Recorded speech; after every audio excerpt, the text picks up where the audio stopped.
Alors, considérons une fonction f, ici représentée en bleu. Nous avons donc la représentation graphique et on va chercher les antécédents de 2 par cette fonction f. Pour déterminer les antécédents, nous allons tracer une droite parallèle à l'axe des abscisses, passant par 2. Donc ici, on considère une droite parallèle à l'axe des abscisses. En fait, cette droite va me permettre de déterminer directement le nombre d'antécédents. Ici, on remarque qu'il y a un point d'intersection, donc un seul antécédent.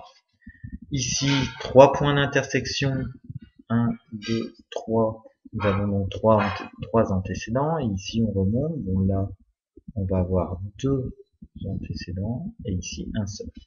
Donc, on s'est interrogé sur le ou les antécédents de 2. Donc, on trace la droite parallèle à l'axe des abscisses, passant par 2. On remarque tout de suite que l'on va avoir 3 antécédents. Alors, étudions d'un peu plus près notre cours. Pour connaître les antécédents, on va donc chercher l'abscisse correspondante. Premier point d'intersection, abscisse correspondante, moins 1. Deuxième point d'intersection, second point d'intersection, abscisse correspondante, 1. Troisième point d'intersection, abscisse correspondante, 2. Nous avons donc les antécédents de 2.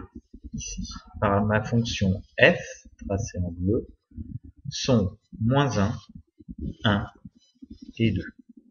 On peut remarquer l'importance ici, on a 3 antécédents. C'est pour ça que dans le cours, on a mis un article indéfini. On parle souvent, on dit déterminer par exemple un antécédent par la fonction f.